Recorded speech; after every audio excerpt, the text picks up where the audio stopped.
کہ آپ نے وہ چیز ساتھ میں رکھی ہے تاکہ جو غیر بھی دیکھے تو اسے پتہ چلے کہ آخر کس کا ہم منا رہے ہیں، جس کے لیے زندان شام بنایا ہے، جس کے لیے زندان بنایا ہے، تو اس بچی نے کتنے مصائب ہوئے کہ جس نے آخری مرتبہ اپنے بھائی سے کہا کہ بھائی یقین ماننا اگر میں اپنی پریشانی ظاہر کر دوں تو کلیجے پھٹ جائے، لہٰذا یقیناً یہ ہمارے لیے بڑی خوشی کی بات ہے کہ آپ نے ایسا کام کیا۔ ضلع بجنور ایک واسطہ بہت تاریخی بستی ہے، انہوں نے یہاں کے ضلع بجنور درگاہ عالیہ نگر پہنچ جو ساری دنیا میں مشہور ہے، وہاں کے انٹرنیشنل یہاں سے پروگرام ہے، یہاں کے آپ نے ایک میسیج دیا زندان بنا کے جو ساری دنیا کو پتہ چلے کہ امام حسین کی بیٹی کو کیا ناظرین کرام، یہ تھے عالی جناب قبلہ و کعبہ مولانا قسیم حیدر صاحب جو کوتوالی دیہات سے ہمارے ساتھی، انہوں نے بہت اہم بات یہاں پر کہی۔ انہوں نے کہا کہ جب بھی زندان شام کا تصور آتا ہے تو سکینہ بنت الحسین کی یاد دلاتی ہے۔ انہوں نے یہ بھی کہا کہ آپ نے ایک اچھا میسیج دیا ہے کہ زندان شام کیا ہے۔ یقیناً ناظرین، یہ زندان شام وہ ہے جہاں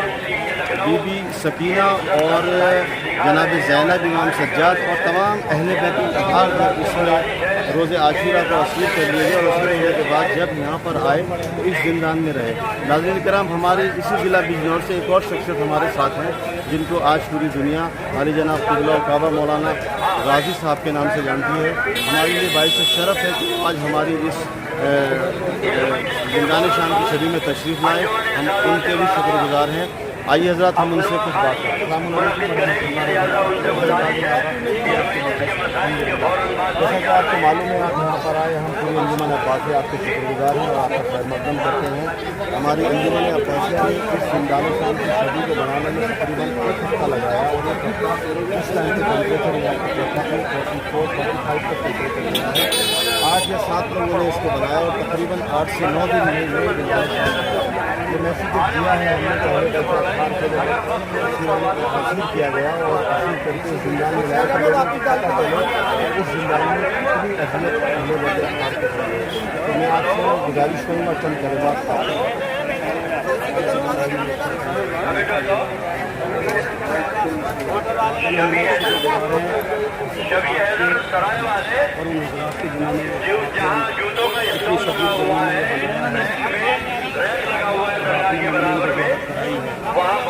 یہ بھی حقیقت ہے کہ جب وہ بنا رہے ہوں گے ٹیمپریچر رہا ہوگا جس کی شبی ہم یہ بنا رہے ہیں، جو زندان ہم بنا رہے ہیں، جس کی قبر ہم بنا رہے ہیں، اس دنیا سے یہی کہتے ہوئے چلی گئی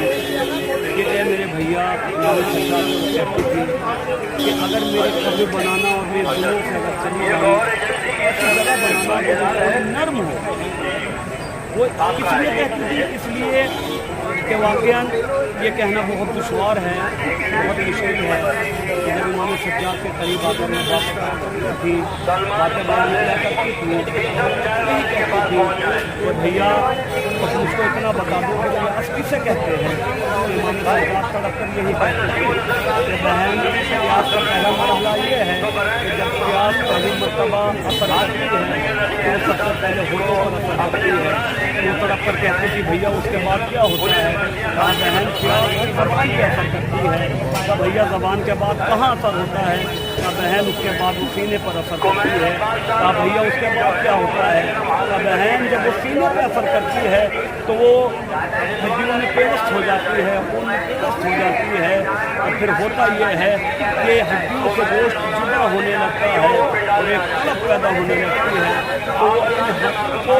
جناب سید سجاد کے گلے میں ڈال کر یہی جملہ کہتی تھی کہ بھیا یہ اس وقت میری پوزیشن یہی ہے اور خدا کی قسم میں پھر کہہ رہا ہوں کہ ہم آپ کے شکر گزار ہیں کہ آپ نے اس بچی کا